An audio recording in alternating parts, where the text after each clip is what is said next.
की जय। गौ माता की गौ माता की।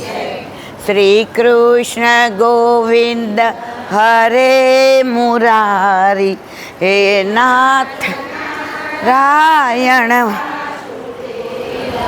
श्री कृष्ण गोविंद हरे मुरारी हे नाथ सुदेवा। श्री कृष्ण गोविंद हरे मुरारी हे नाथ नारायण वासुदेवा। श्री कृष्ण गोविंद हरे मुरारी हे नाथ नारायण वासुदेवा।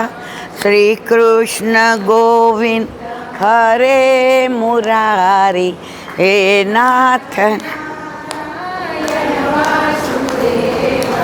श्री कृष्ण गोविंद हरे मुरारी हे नाथ नारायण वासुदेवा। श्री कृष्ण गोविंद हरे मुरारी हे नाथ नारायण वासुदेवा।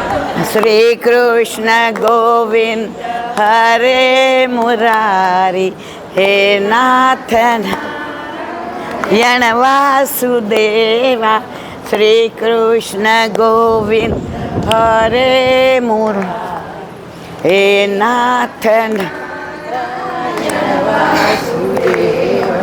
श्री कृष्ण गोविंद हरे मुरारी हे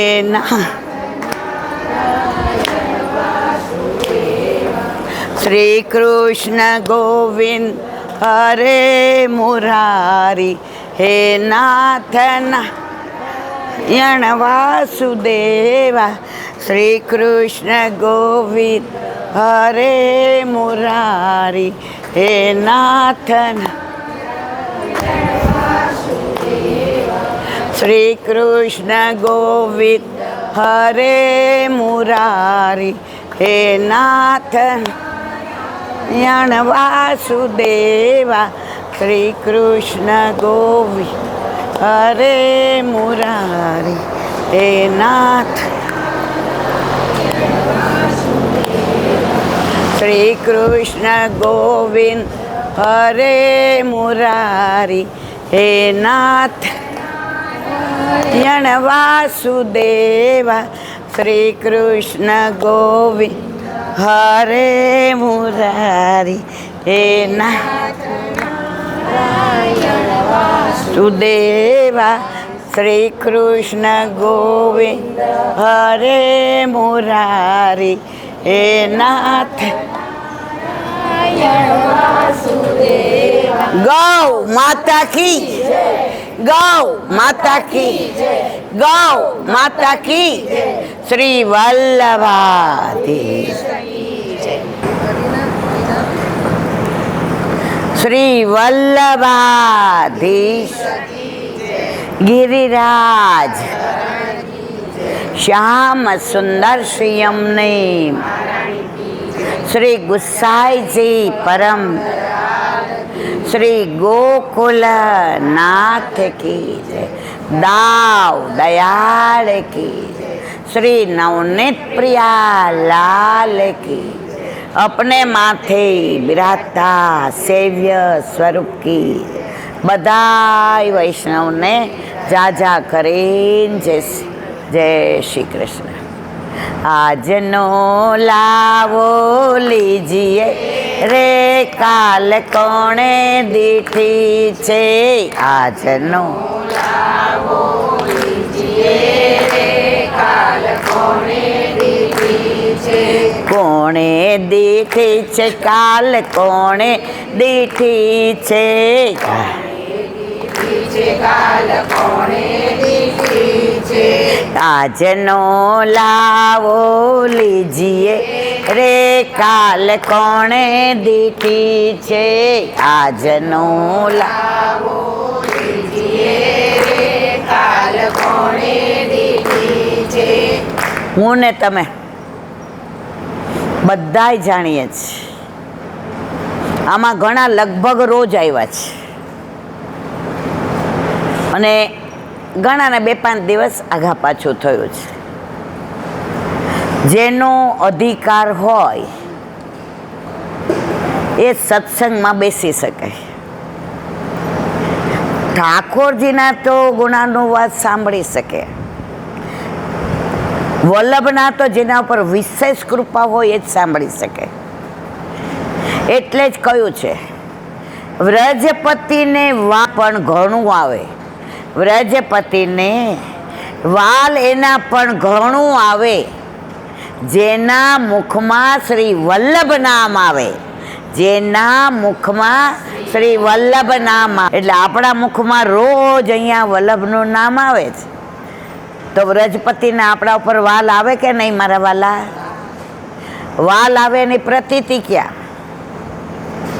આજે 1 મહિનો એટલે ઘણું બધું. આમ શરૂઆતમાં અઠવાડિયા સુધી મને બહુ લોકોએ ફોન કર્યા, એટલે બેન 1 મહિનો પછી છોડી દે. હું મૂંઝાઈ જતી હતી.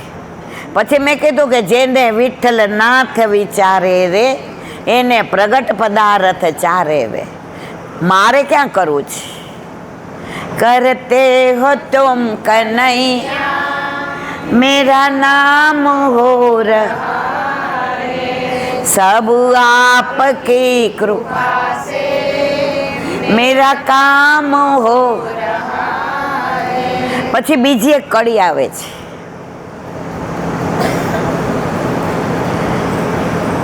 नाविक दिखता नहीं है फिर भी किनारा मिल रहा है. મને ને તમને આપણને આપણે વલ્લભને મહેસૂસ કરીએ છીએ, ઠાકોરજીને મહેસૂસ કરીએ છીએ, પણ દેખાય જ ખરા મારા વાલા? દેખાતા નથી તોય બધું કરે જ. અને આપણે કાંઈ ન કરીએ ને દેખાઈને વચ્ચે આવીએ કે હું કરું છું.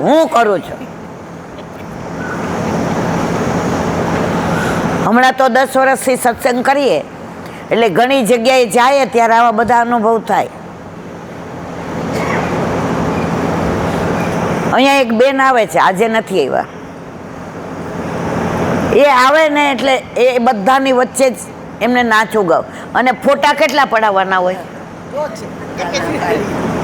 1 મિનિટ ફોટા. કેમ? એ કે અમારા બધા જુએ ને.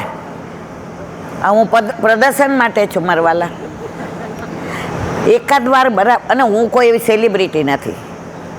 હું તો એક તુચ્છ વૈષ્ણવ છું, પણ વલ્લભે આ ગાયે મારા ઉપર કૃપા કરે. કારણ કે ગાય ગોપાલને વાલી છે. એણે કૃપા કરી તો આજે જો આજે શનિવાર, રવિવાર અને હવે શનિવાર પાછો અહીંયા ગૌશાળામાં નહીં આવે. જેટલું લૂંટાય એટલું લૂંટી લેવાનું છે. આજે એક જણનો ફોન આવ્યો, એ કે બેન હવે બહુ તડકો લાગે છે. મેં કીધું મારા વાલા હવાય તો આવવાનો. આનો જવાબ મારે હું આપો એ કયો તમે? ફોન કરીને સીધું જ બેન બહુ તડકો લાગે છે. મેં કીધું હવાય તો આવવાનો. અને રહે છે ક્યાં ખબર છે? અહીંયા જ. ઘણીવાર આપણે નજીક રહીને દૂર હોઈએ જ. આ રેખું લીધું બધું ગાયું આમને કયો તો. અને ઘણીવાર દૂર રહીને નજીક હોઈએ જ. જેનો મેં એક જ વાક્યમાં કીધું કે અધિકાર હોય આવે. એક દાદા હતા, હવે એને 7 પેઢી ચાલે ને એટલું ધન ભેગું કર્યું હતું. હવે છોકરા ન થયા એટલે ગામવાળાએ કીધું બાપા એ કે હવે કથા કેવડાવો, સપ્તાહ કરો. એ કે કેટલો ખર્ચો આવે? આ તમારા બધા વપરાય જાય એટલો. એ કે તો પછી 2-3 વર્ષ પછી. ત્યારે એમના વાઈફ દાદી હતા ને, બહુ ભગવદી હતા. એ કે અલા આપણા પૈસા આપણે નહીં હોય, કોણ કેવી રીતે વાપરશે મને ને તમને ખબર નથી. તો આ બિચારા ગામવાળા બધાય, એટલે પછી બાનું શું કાઢ્યું, અમારે કરે કોણ? એટલે ગામવાળાએ કીધું તમારે મહેમાનની જેમ આવવાનું. મંડપ રોપાવાથી માંડીને જમણવારી 2 ટાઈમ, ચા પાણી નાસ્તો. ગામડામાં પેલા ખાટલા હતા, ખાટલાની વ્યવસ્થા, દાંતણની વ્યવસ્થા. પેલા દાંતણ હતા, ત્યારે આટલા બધા દાંતના દવાખાના નહોતા. દાંતણ ગયા ને પછી આ દાંતના દવાખાના આવ્યા. આ ટીવી ને મોબાઈલ આવ્યા ને ત્યારના આંખના ચશ્મા નંબર આવ્યા. રસોડામાં નીચે બેસવાનું ચૂલા પાસે બંધ કર્યું ને ત્યારથી ઢાંકણી બદલાવાની આવી. રોજ સત્સંગ સાંભળવાનું બંધ કર્યું ને એટલે મશીન આવ્યું. નીચે હોટેલ હોય ને ઉપર હોસ્પિટલ હોય, નીચે ખાઓ ને ઉપર આવો. અત્યારે એટલું જંક ફૂડ. હવે કાકાને બધાએ કીધું, એ કે આ તાર કાકીને પૂછ. કાકીએ રાતના બધા ભેગા થયા, મીટિંગ કરી. કાકી કે 100 રૂપિયા રાખીને બધાય મારે ખર્ચી નાખવા. એ જમાનામાં 100 રૂપિયા એટલે અત્યારના લાખ રૂપિયા. એ કે મારે 100 રૂપિયા રાખી લઉં. પેલા તમને ખબર આટલી મોટી સોની નોટ આવતી હતી, કેટલાય જોઈ છે સોની નોટ, આટલી મોટી આવતી હતી. એને એક સોની નોટ રાખી. બેંક તો હતી નહીં, આટલો મોટો તાંબાનો ઘડો હતો, એની અંદર બધું એમણે ભેગું કર્યું હતું. એટલે કાકીને ને કાકાને ગણતા ન આવડે એટલે ઢગલો કરી દીધો. એ કે ભાઈ આટલા વાપરવાના છે. બધાય રાજી થઈ ગયા. એ કે આમાં તો આજુબાજુવાળા ગામવાળા આવે ને તોય મેળ પડી જશે. કાકા તમે નીતિથી પૈસો કમાયા હશો કે ભલે તમારે છોકરા નથી, પણ આપણા ગામના અને આજુબાજુવાળા ગામના જેટલા હટાણા કરવા આવે છે એ બધાય ધુમાડા બંધ અઠવાડિયું જલસા કરશે. કાકી રાજી થઈ ગયા. અહીંયા હવે પેલાના જમાનામાં છે ને કંકોત્રી નહોતા લખતા, આવી રીતે કંકુથી લખે, નાડા છડી બાંધે અને ઓલો હોય ને એને મોકલે ગામે ગામમાં. કાકી કે તમે બધાય ગામમાં કીધું આટલા પૈસા થઈ જશે. છોકરાઓ કે કાકી આની કિંમત ક્યાં તમને ખબર છે. હવે જે કહેવું તે મારે એ છે અધિકાર. ઠાકોરજીની ઈચ્છા હોય ને તો તમે કાને પ્રભુના ગુણાનુવાદ સાંભળી શકો, નહીતર તમારી ઈચ્છા હોવા છતાંય તમે સાંભળી શકો નહીં. હવે સાંભળો. વલ્લભની એવી કૃપા જ ઘરે બિલકુલ બોલાતું નથી. બોલો રીમા ક્યાં ગઈ? ફોનમાં મારો અવાજ ઘસાય. અહીંયા આવો ને તમને ભલે ઘસાયેલો લાગે પણ સમજાય તો છે ને બધાને. હવે બેન્ડ વાજાવાળા આવ્યા ને ઢોલ, પેલા ઢોલ હતા.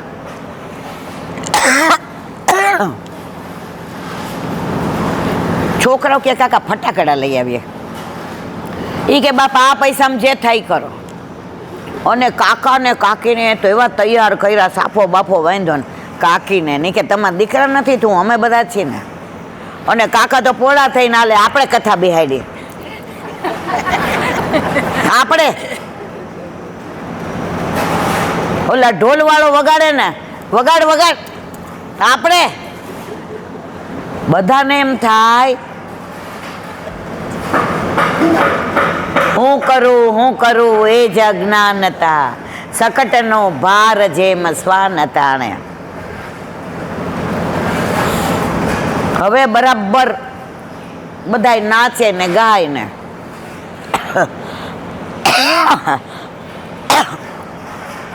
એક ફટાકડો એવો ફૂટ્યો, કાકાના કાનમાં ધાક બેસી ગઈ, બે ગાક ગયા. સમજાય છે ને મારી વાત? આ કાંઈ નથી સંભળાતું. એમ એક જુવાનીઓ હતો ને, એ આમ ટોન્ટમાં બોલ્યો, એ કે હજી કયો મેં સમજાણું ને બધાને.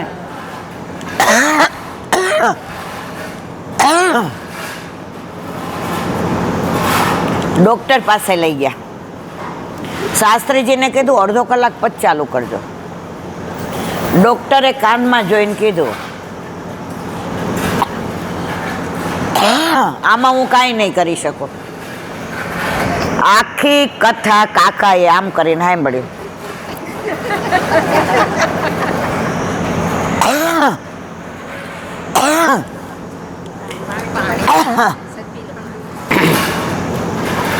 આખી સપ્તાહ પૂરી થઈને પૂર્ણાહુતિ થઈ. શાસ્ત્રીજીએ બોલાવ્યા. શું સાંભળ્યું? કાંઈ નહીં. બાને પૂછ્યું. બા કે ભલે પરીક્ષિતને મોક્ષ મળ્યો.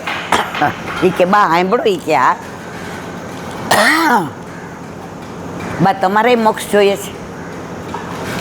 ભાઈ મારે મોક્ષ નથી જોઈએ, તો મારે કાનોડાની ભક્તિ જોઈએ છે. આપણે બધાને ભક્તિ જોઈએ છે કે મુક્તિ જોઈએ છે? બાએ ગળામાં 5 તોલાની મગમાળા પહેરી હતી. શાસ્ત્રીજીની વાણી એટલી સરસ હતી, અને બાને અમુક પ્રસંગો એવા આવતા હતા, પ્રસન્ન થઈ ગયા. અને શાસ્ત્રીજીએ કીધું બા તમારે કોઈની ચાકરી નહીં કરાવવી પડે. અને બાએ 5 તોલાની મગમાળા એને પહેરાવી. કાકા કે રેવા દે, આટલું રેવા દે, હવે કાને સંભળાય ને. એટલે કાકી કે મને નથી સંભળાતો, અને ઓલી મગમાળા આપી દીધી. હવે પરાકાષ્ઠા સાંભળો. હવે પોથીજી લઈને ઘરે આવતા હતા, પાછા શહેનાઈ ને બેન્ડ વાજા ને ઢોલ. ઓલો ફટાકડો ફૂટ્યો ને કાન બરાબર થઈ ગયા. સમજાડું બધાને. 7 દિવસ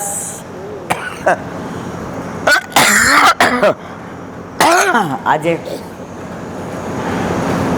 એક શબ્દ ન સાંભળી શક્યા. કેટલા પૈસા ખર્ચ્યા. એમનો અધિકાર હતો મારા વાલા. આજ ઓલા બેનનો ફોન આવ્યો, બહુ તડકો છે,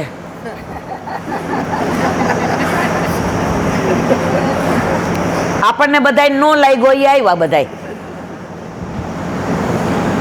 મારો કહેવાનો આશય એ છે, સત્સંગ એટલે કોરા હોય તો ભીના થવાનું, ભીના હોય તો ભગવાનને ભાવ જતાવવાનો, અને ભાવ જતાવીએ તો ઠાકોરજી સાનુભાવ કરાવ્યા વિના ના રે ના રે ને ના રે છે. પણ આપણને એવો દ્રઢ વિશ્વાસ હોવો જોઈએ. એક ગુરુદેવ અધિક મહિનો હતો, રોજ સત્સંગ કરે, એટલે ગામના બધાય આવે. ગામડામાં છે ને સંપ બહુ હોય,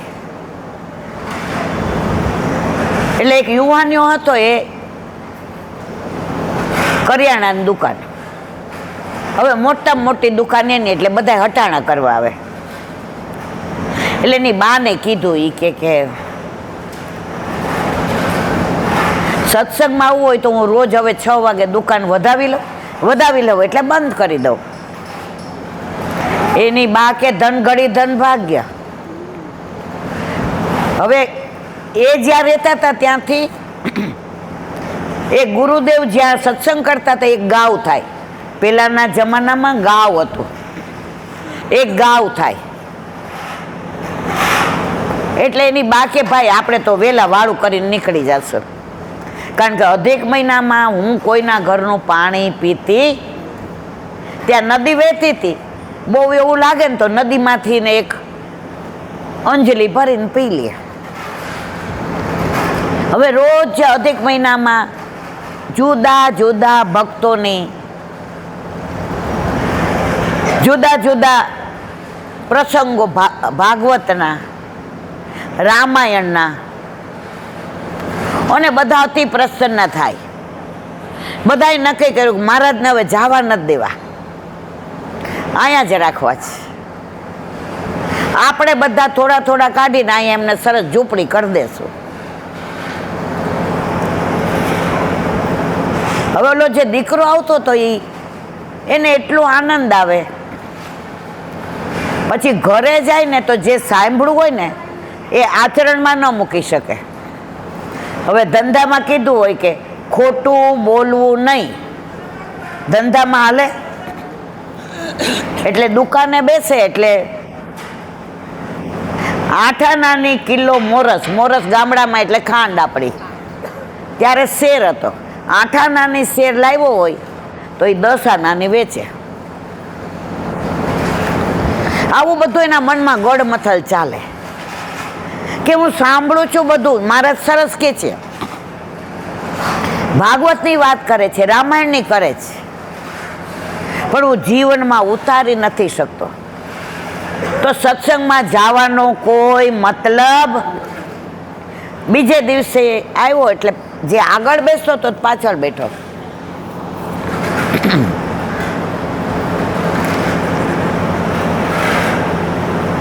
દ્રઢાઈનો બોલાવ્યો એટલે મહારાજે બોલાવ્યો, અહીંયા અહીંયા. કેમ આજે તારી જગ્યાએ ન બેઠો? એ કે મહારાજ આ બધા જાય એટલે કહું.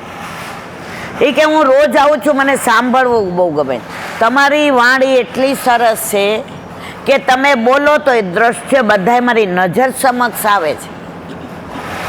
તમે કાનોડાની વાતો કરતા હોય ને મટકી વાતો કરતા હોય, સાંકડી ખોરની કરતા હોય, માખણ ચોરીની કરતા હોય, તો મને એ જ કાનોડો મોરપીઠ ધારણ કર્યું હોય ને, ઝુમક ઝુમક ચાલતા હોય ને, પગમાં ઝાંઝર હોય ને, યશોદામાં પાછળ દોડતા હોય ને, ગોપી ઈશારો કરીને બોલાવતી હોય, મહારાજ મને બધાએ દર્શન થાય છે. પણ મારા જીવનમાં હું એ પ્રમાણે આચરણ નથી કરી શકતો.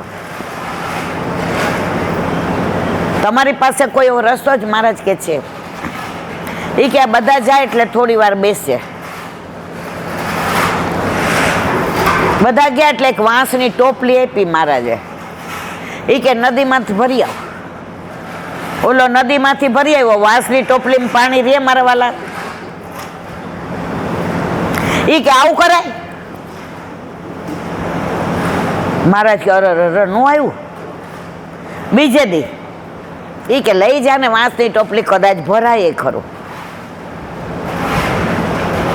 15 દિવસ બાકી હતા, 15 દિવસ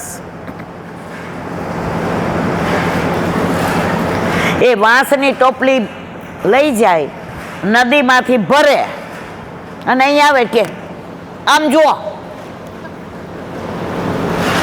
15મે દિવસે પૂર્ણાહુતિ, મહિનો પૂરો થયો, અધિક મહિનો. એટલે મહારાજે કીધું હવે કાલે પૂર્ણાહુતિ. બધાએ કીધું અમે તમને જવા દેશું નહીં. મહારાજે કીધું સાધુ તો ચલતા ભલા, એક જગ્યાએ રહ્યો ને તો તમને જગ્યાનો મોહ થઈ જાય, માણસોનો મોહ થઈ જાય, વસ્તુનો મોહ થઈ જાય. હવે આ બધા મઠ બાંધવા માંડ્યા, આશ્રમ. પેલા કોઈ સાધુ સંતો આવા 3 સ્ટાર જેવા અંદર તમે જુઓ ને, બધાને એમ કે પૈસાનો મોહ નહીં રાખવાનો. સમજ્યા કે નહીં? અને એ એડવાન્સ લે પાછા, કે અડધા એડવાન્સ, અડધી કથા પૂરી થાય પછી, અને પછી જે તમારે છેલ્લે દેવું હોય એ. કેમ કથા ફલિત નથી થતી? જ્યાં આ બધું હોય ને ત્યાં ધર્મ સચવાય નહીં. હવે છેલ્લા દિવસે બધાઈ ગયા એટલે બહુ આગ્રહ. મહારાજે કીધું ના, હું તો સવારે પ્રયાણ કરીશ ને કરીશ.